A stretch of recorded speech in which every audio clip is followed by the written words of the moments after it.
qui n'est qu'une arnaque, ils nous ont juste trompés, vous savez. Exactement. Et je crois fermement que si l'Afrique est en train de partager, de traverser ce qu'il traverse, c'est en partie aussi à cause de la religion aussi.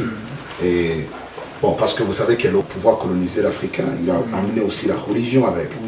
Et je crois que s'il y a un problème majeur avec lequel nous devons vraiment traiter, c'est aussi la religion. La Bible est mal expliquée, ou je dirais, elle a été expliquée pour amener l'homme noir à être colonisé, chuter face au christianisme, face au changement des choses, de la politique à l'époque.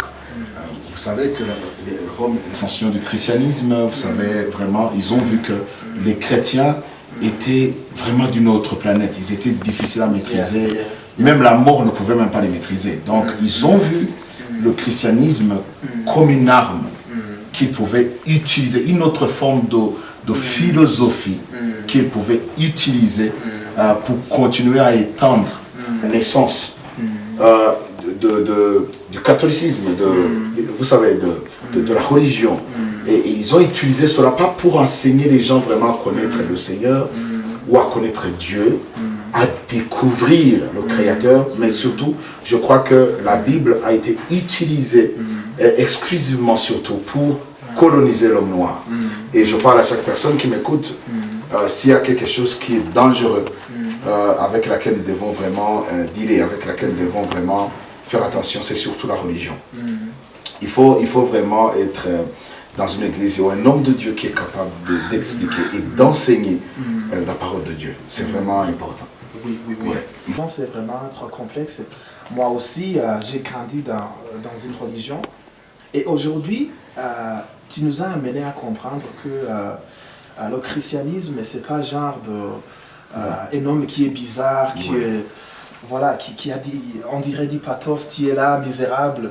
Vous avez dit que jusqu'à aujourd'hui, les gens ignorent parce que on dirait que l'homme nous avons une connaissance erronée de l'homme. Parce que l'homme est tellement complexe, l'homme a des habiletés, des capacités hors normes. Parce que, pourquoi je dis cela? Parce que, imagine si le Créateur lui-même a dit dans la parole, il dit, créons un homme qui est comme nous. Déjà cela devait nous amener à nous poser des questions. Dieu n'a pas créé une personne qui allait essayer de lui ressembler. Il a créé une personne qui lui ressemble. Alors, qui dit qu'il lui ressemble, ce n'est pas au niveau physiologique. Parce que nous savons qu'il y a des blancs, il y a des noirs, il y a des nains, c'est pas au niveau physiologique, mais c'est aussi au niveau de la nature, c'est-à-dire l'homme est un être spirituel, l'homme n'est pas son corps. Une combinaison qui a permis à l'homme de pouvoir habiter sur la terre. Comme l'homme pour habiter sur une autre planète qui n'est pas la Terre, c'est-à-dire la Lune ou Mars ou je ne sais pas, Jupiter, il doit porter une autre combinaison qui va lui permettre d'habiter ailleurs. Donc, vous allez voir que la religion nous a amené à considérer la combinaison comme nous. On a considéré le corps, puis moi je suis à l'intérieur et il m'a revêtu de corps et de chair, c'est un job. Donc ce qui veut dire que quand nous parlons du corps, c'est pas l'homme. Tu sais, toi-même tu dis ça c'est ma tête, ça c'est ma main, mais ça c'est pas moi. Ça m'appartient, mais ce n'est pas moi. Moi je suis à l'intérieur. Donc il faut que nous venons à découvrir cette personne qui habite à l'intérieur et ses capacités hors normes. Parce que je crois fermement que l'homme a des capacités extraordinaires qui dépassent même le diable. Pourquoi? Vous ne vous êtes jamais posé la question pourquoi Dieu n'a jamais regretté d'avoir créé le diable? Mais oui, Dieu n'a jamais dit, oh je regrette d'avoir créé le diable, mais il a regretté d'avoir créé l'homme. Pourquoi il a regretté d'avoir créé l'homme? Lisez le même chapitre, vous allez découvrir, il regrette pourquoi? Parce que le monde était rempli du mal. Pourquoi il n'a pas dit que le monde est rempli du mal à cause du diable? Il n'a jamais dit que le mal était rempli du mal à cause du diable. Non, il a dit c'est à cause de l'homme. Il dit à cause de l'homme pourquoi? Imagine c'est quoi? C'est là où nous trouvons le mot imagination. Image of nation. C'est-à-dire ce sont les images qui circulent dans l'intérieur de l'homme. Alors, il dit c'est à cause de cela que le monde est rempli du mal. Donc, l'homme a la capacité de créer des choses qui atterrissent dans le monde. En imaginant. En utilisant l'imagination seulement. Il a la capacité de le faire. Au ciel. Il y a eu un homme qui s'appelait Nimrod. Il a réuni les hommes. Il dit, nous allons construire quelque chose de grand. Et nous allons faire à ce que nous allions jusqu'à Dieu. La Bible nous dit, Dieu, lui-même là où il était, il a dû descendre. Il dit, je vais aller voir. Je vais aller voir ce que ces gens-là sont en train de planifier. Il dit, tant que ils ont la même pensée, tout ce qu'ils décideront, tout ce qu'ils s'imagineront, quand vous allez apprendre, il dit, tout ce qu'ils s'imagineront de faire, ça sera fait. Donc, quand l'homme s'imagine, personne ne pourra les arrêter s'il s'imagine de le faire. Ça veut dire quoi? Ça veut dire que l'homme a la capacité de faire une chose tellement que Dieu lui-même ne peut pas t'arrêter si toi, tu n'acceptes pas qu'il t'aide. L'imagination. C'est terrible. Et là, moi, vous savez, moi je suis, quand je regarde l'école, vraiment, je comprends pourquoi le colon a dû amener l'école et la religion. Parce que ces deux choses t'empêchent d'imaginer. Et moi, aujourd'hui, je considère l'école comme un endroit où on t'empêche de vivre. On te transforme en armoire où on conserve les connaissances des autres. Et puis, on va te donner du travail. On va utiliser les connaissances que tu as. Et quand tu es vieux, quand tu es expired, on te jette dans la rue et on ramène un autre à moi qui est encore plus jeune. Fais sortir de toi le potentiel qui est en toi. Parce que je crois qu'il y a le potentiel dans chaque personne. Oui, Dieu t'a donné des aides pour voler dans la vie. Mais voilà, sans vous interrompre, vous êtes en train de toucher des éléments très importants. Merci. Parce que je sais très bien qu'il y a des gens qui nous écoutent, qui s'imaginent, mais pourquoi l'apôtre, il est en train de se focaliser sur, en parlant de l'homme. Vous venez de dire que même Dieu lui-même, quand une population, ou bien quand l'homme, parce que l'homme a la capacité de laisser Dieu agir. Oui, oui. Vous voyez, dans sa vie. Oui. Je me suis imaginé une chose. Il y a un livre, nous sommes africains. Il y a un livre que Kwame Nkrumah a écrit. L'Afrique doit s'unir. On nous avait enseigné que les gars là, ils étaient unis, ils étaient inarrêtables. Ils avaient la même vision, ils voyaient les choses de la même manière. Et comme ça, il y a eu une divergence. Ils ont commencé à parler des langues différentes. Mais attention sur ça. Parce que la Bible ne parle pas seulement qu'ils avaient différentes langues. Non, qu'ils avaient même langue. Ils avaient même langage. Parce que c'est différent. On peut parler, tu veux parler français, tu parles l'anglais, l'autre parle swahili, mais on a le même langage. Parce que le langage et la langue, c'est différent. Le langage, c'est un état d'abord mental. Ça commence par la pensée. C'est la manière dont vous voyez les choses. Alors, à ce temps de Nimrod, ils avaient le même langage. Ça veut dire quoi? Ça veut dire quand quelqu'un disait on va comme ça, tout le monde disait oui, c'est là où nous allons. Ils avaient le même langage. Mais vous allez trouver que des individus qui ont la même langue, mais qui ont un différent langage. Quelqu'un dit nous allons faire ça, l'autre dit ça, et l'autre dit ceci. Vous allez voir qu'ils ne peuvent pas avancer. Alors quand on parle que l'Afrique doit s'unir, c'est pas parce que nous allons parler une même langue que ça va nous unir. Non. C'est voir les choses dans la même perspective. Oui, il faut qu'il y ait une vision claire, une même vision qui est partagée à tous les Africains, afin de voir les choses de la même façon. Et c'est la vision qui unit les gens. C'est pas seulement une langue, c'est la vision. Ok, je peux te poser une question. Comment est-ce que tu vas trouver des personnes, un pays où les gens parlent la même langue, ils s'entraident? Pourquoi? Ils ont la même langue. Même culture. Même culture. Ils ont tout. Ils se ressemblent. Il n'y a même pas... Mais oui. Mais qu'est-ce qui fait qu'ils s'entraident? C'est le langage qui... Voilà. Ils ne voient pas les choses de la même façon. Il suffit que quelqu'un vienne s'aimer des discordes. Pas des discordes, non, dans la pensée, dans le langage seulement. C'est fini. Un peuple est détruit. Et c'est ça ce que la Bible dit. Il fait tout et n'importe quoi. Pourquoi? Parce qu'ils n'ont pas une vision. C'est la parole de Dieu dit qu'un peuple sans vision périt. Donc, ça veut dire que la vision est plus importante que l'argent, qu'avoir le sous-sol qui est riche. Je vous dis franchement, aucune nation, aucun continent n'est riche dans son sous-sol que l'Afrique. D'accord. Mais qu'est-ce qu'ils ont chez eux? Rien. Ils ont seulement une seule chose. Vision. They have a vision. Et c'est ce que je dis toujours. Allez sur un chantier. vous allez trouver, il y a un seul gars, mince, parfois mince, en jean, t-shirt. Il est toujours propre dans les mains. Il est seulement en train de surveiller. Il n'a rien. Mais vous allez trouver qu'il y a plus de 100 personnes au chantier qui sont en train de soulever les choses. Ils sont fatigués, ils sont là. On les appelle les maçons. Alors, j'ai envie de vous poser une petite question. Vous êtes en train de parler de la mentalité des Burundais en général. Mais parlons un peu du civisme. Parce que moi, je me rappelle que là où j'ai étudié dans la province de Kayanza et dans beaucoup d'écoles primaires, c'est horrible. Vous allez voir que nous utilisons des toilettes publiques comme n'importe quoi. Quand il y a, on dirait, l'État se mobilise des fonds pour avoir des éclairages, c'est même les paysans qui vont détruire ça. Oui. Voilà. Parle-nous un peu du civisme, du patriotisme. C'est ça que je...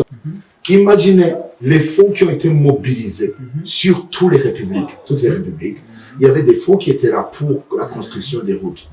Mais regardez les routes que nous avons. Ça date de quand? Ça date du président Bagaza. Ouais.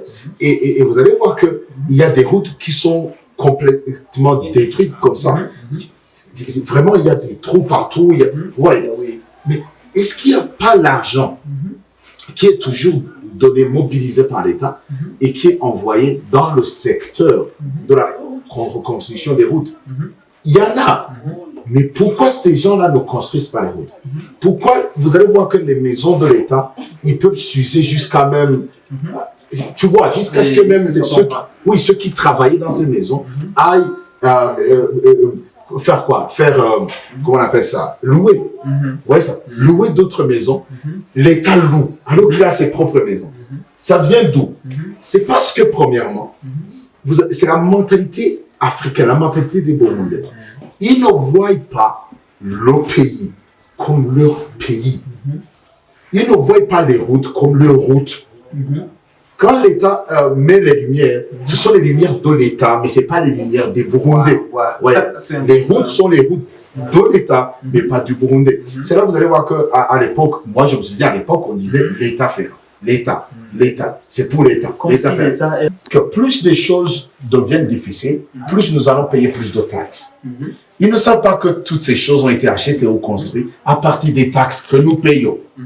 Donc, si nous entretenons bien ces choses-là, quelque part, l'État ne va pas toujours demander beaucoup de taxes.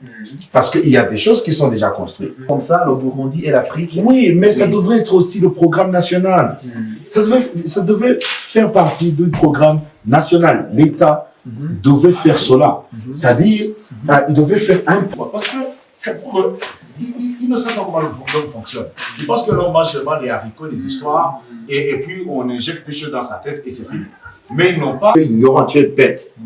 Dire à mon enfant qu'il est bête, c'est que tu vas avoir des problèmes avec moi. Oui, exactement. C'est que tu viens moi-même de m'insulter. Tu penses que je t'ai envoyé un enfant bête? Il y a une chose pour moi qui m'intrigue beaucoup dans le système académique. Nous qui avons étudié dans des écoles à régime d'internat, on dirait que les professeurs, c'est comme des gardiens des prisons qui sont là pour nous infliger des punitions. Voilà, on dirait que toujours nous avions des conflits avec les professeurs. C'est ce dont vous parliez concernant il n'y a pas de psychologue à l'école parce qu'ils s'en foutent carrément de comment. C'est une phrase qui amène beaucoup de confusion dans beaucoup de gens. Il a dit l'éducation, c'est une arme la plus puissante qu'on peut utiliser pour changer le monde. Et des fois, le mot éducation est compris d'une manière un peu erronée. Parlez-nous un peu, quelle est la différence entre l'éducation? C'est quoi alors la vraie définition du mot éducation? Quand on parle ok, regardez, on peut éduquer un chien. Mais on ne va pas apprendre un chien à parler français. Il ne va jamais prononcer le français. Mais on l'éduque. On l'éduque. Quand on dit cours, c'est-à-dire on prend la capacité qu'il a et on l'oriente. On oriente la capacité du chien. On l'oriente. On apprend au chien à utiliser le même capacité de renifler les choses. Maintenant, on l'enseigne. On l'éduque à pouvoir renifler la drogue, à pouvoir renifler les armes.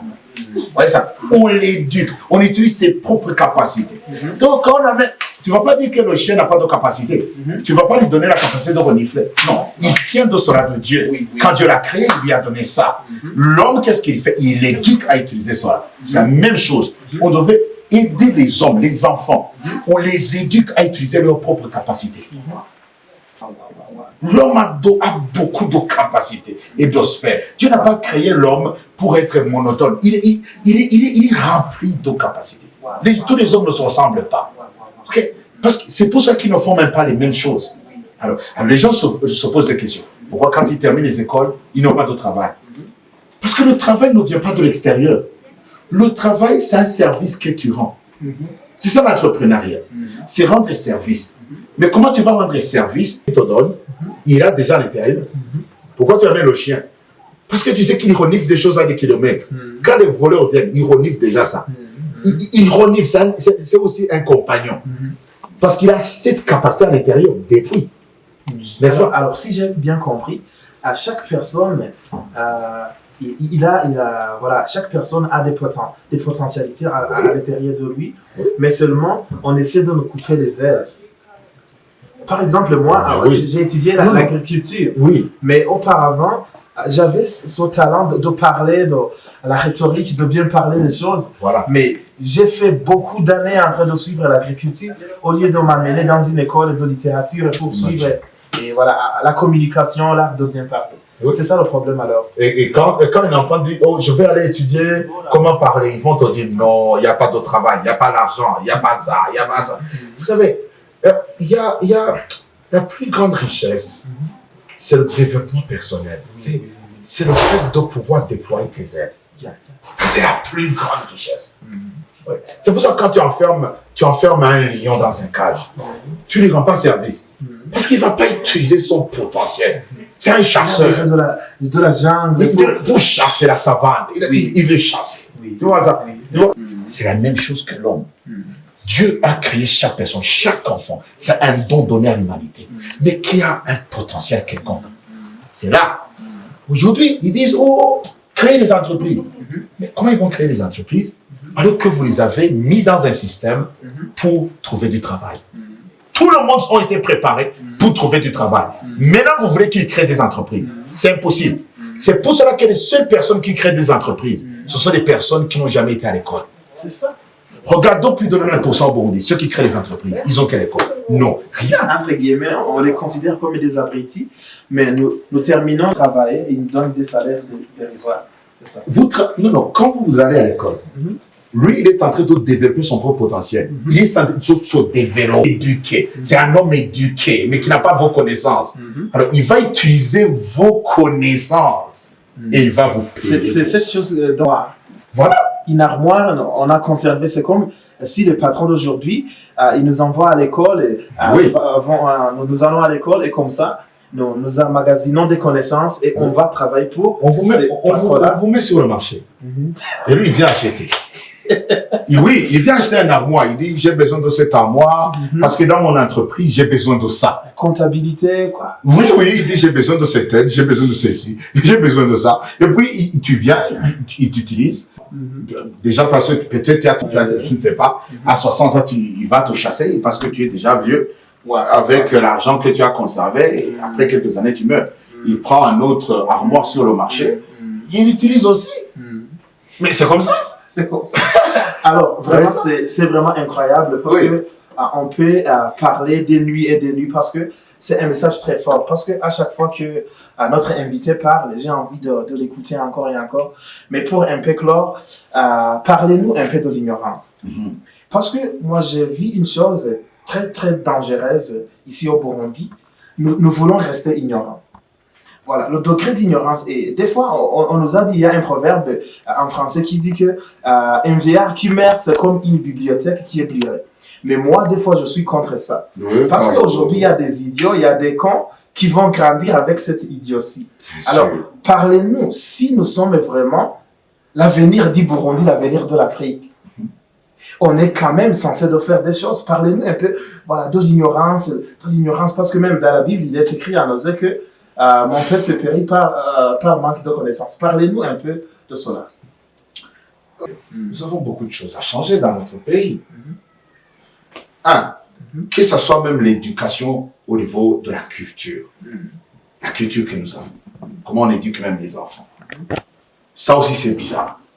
On empêche les enfants de se découvrir. Un, il y a une chose dont je suis vraiment tellement contre.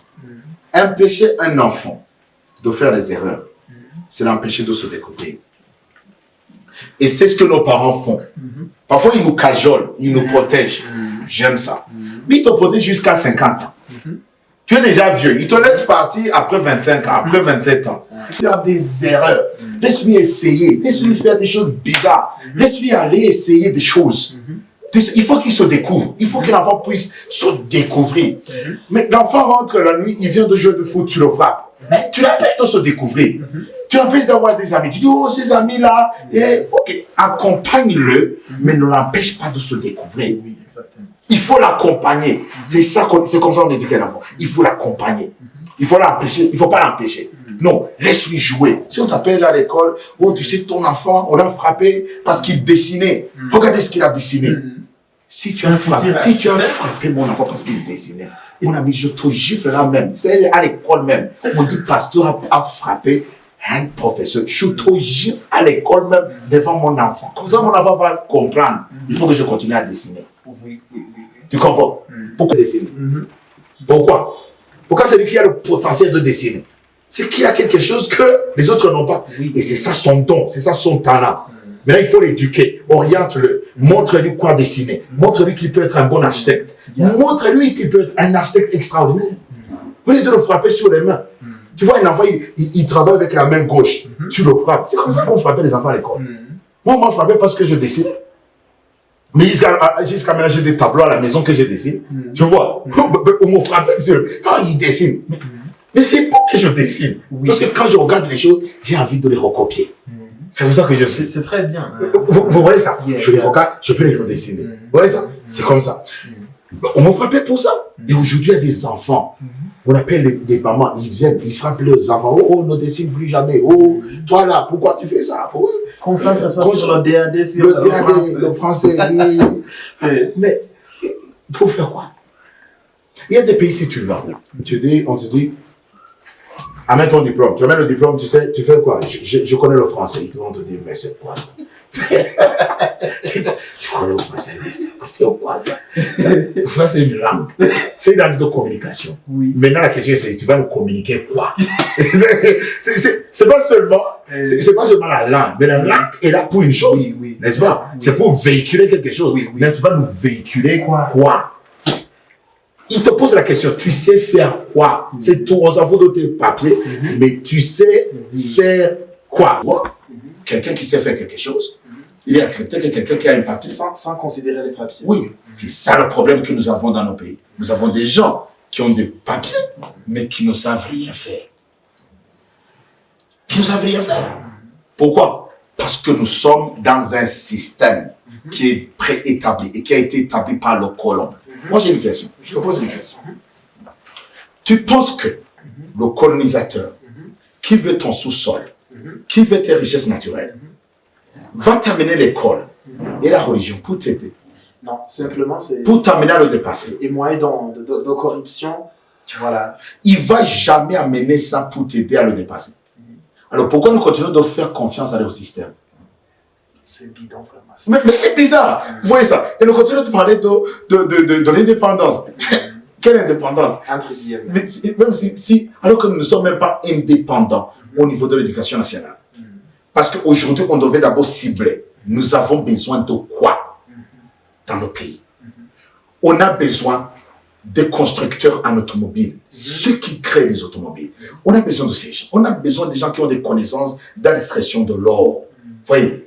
On a besoin de ces gens-là. On a besoin des gens qui vont travailler dans le domaine architectural. C'est pour ça qu'aujourd'hui, on a regardé les plans qu'ils donnent au gouvernement. Parfois, ce sont des plans qui sont bidons. Pourquoi? Parce qu'on n'a pas vraiment des vrais architectes.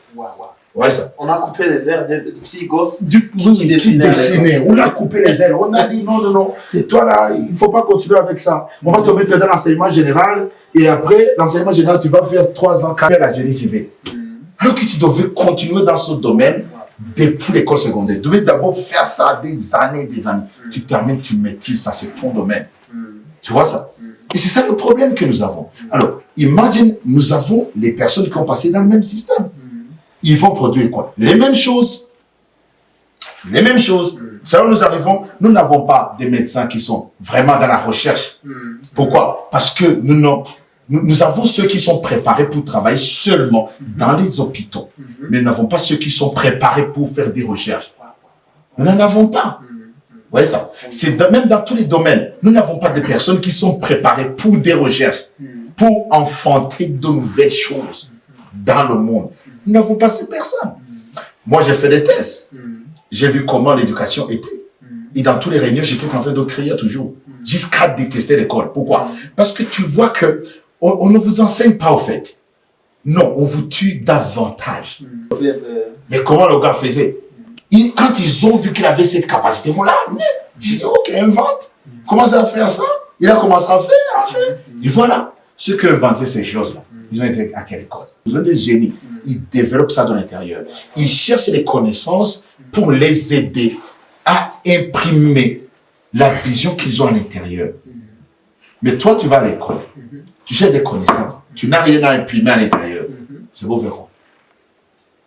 C'est vrai, quand tu termines, l'école on te donne le diplôme, tu ne sais même pas où aller. Après l'école, tu dis, mais... Tu restes à la maison en train de pleurnicher. Non. Le pays va mal.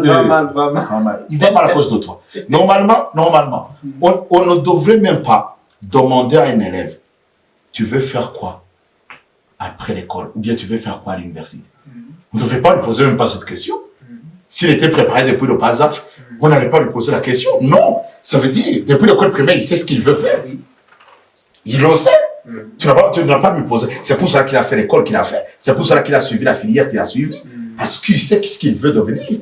Mais si l'enfant termine l'école secondaire, parce qu'aujourd'hui, 99% de ceux qui terminent l'école secondaire, si tu veux, allons faire une émission là-bas. Demandons-leur, vous voulez devenir quoi? Ils ne savent pas ce qu'ils veulent devenir. Bon, peut-être, tu sais, mon père a fait l'économie. Ma tante a dit, mon oncle a eu l'argent. C'est un ça où... Oh, c'est bidon. A commencé à vivre au-delà de l'argent. Faire sortir à l'intérieur ce que tu as. Cela va attirer l'argent. C'est ça. L'argent, c'est une valeur. C'est une valeur qu'on donne au service que tu rends. À l'homme. L'argent ne donne pas la valeur à l'homme. Non. L'argent, c'est une valeur qu'on essaie de donner à ce que toi tu donnes. C'est-à-dire que ça va suivre. Mais aujourd'hui, la plupart des jeunes, nous travaillons pour l'argent au lieu de développer des potentialités à l'intérieur de nous. C'est pour cela que vous allez trouver un homme qui a une famille, il est prêt à travailler pour 100 000 francs burundais. Oui. Seulement parce qu'il a besoin de cette sécurité. Oui. Mais au lieu de développer le talent, avec ce talent, il va faire des choses incroyables. Je te jure, ils seront étonnés des choses bizarres que je vais faire pour les enfants. Il faut amener les enfants, ok, ils vont apprendre toutes ces histoires-là, mais il faut qu'on mette un moment au cours de la journée où on apprenne aux enfants de réfléchir, de penser. Les enfants à l'école, ils doivent avoir ce temps de se découvrir. Il faut qu'il y ait un temps à l'école où on amène les enfants. Normalement, je crois que c'était pour le civisme. C'est pour ça que ce moment de civisme est là, le moment de religion qui mène là-bas. Il faut que ce soit un moment de se découvrir, qu'on amène les enfants à se découvrir. Voilà. Et là, nous avons besoin de personnes qui ont la maîtrise de la mentalité humaine, de l'âme, comment l'enfant, qui comprennent comment l'homme fonctionne. C'est ça qui va nous aider. Mais aussi, je crois qu'on amène les enfants à prendre la vie trop au sérieux. Et nous prenons cela comme, vous savez, les termes comme la vie est dure, c'est du sérieux. Vous savez, Dieu n'a pas créé l'homme comme ça. Dieu n'a jamais créé aucune créature comme ça. Ouais, si tu veux apprendre à un chien, si tu veux l'éduquer, et que tu utilises la force, il ne va pas apprendre. Il apprend avec les jeux. Oui. Un peu être docile, doux. Les jeux, c'est ça. C'est comme ça que le chien apprend. C'est la même chose que l'homme. Le moment où l'homme apprend avec le jeu, il apprend dans le bonheur. Mais le problème, c'est quand les professeurs viennent, Il crée un environnement de guerre et de prison. C'est pour ça qu'il y a des endroits. Le professeur passe d'abord par le psychologue. Il y a un bureau pour un psychologue pour tester le mental du prof. Parce qu'ils savent qu'il va gâter les élèves s'il en fait comme ça. Il ne le sait pas. Il ne sait pas que ces fonctions vont l'aider dans la vie. Les probabilités. Il ne comprend même pas les probabilités. Pourquoi les probabilités? Même le terme probabilité dans la vie, il ne sait pas utiliser ces fonctions dans la vie. Le chemin qui passe, il ne sait pas faire ça. Il joue, il fait comme ça, il voit, oh, ça passe. Et on va maintenant l'amener à voir ces choses dans les maths. On va faire une autre émission pour continuer. Sinon, voilà, vous avez beaucoup à dire. Mais seulement, j'aimerais que vous nous donniez un petit résumé en général. Bon, voilà la dernière parole que je vous écoute. Premièrement, comprenez que vous êtes une créature merveilleuse, avec des capacités hors normes. Prenez le temps de vous découvrir. Prenez le temps des solideurs. C'est-à-dire, tu as des choses en toi, des choses qui feront que le monde vienne vers toi. Parce que, à cause de ce que tu es en train de donner. Merci beaucoup. Merci beaucoup.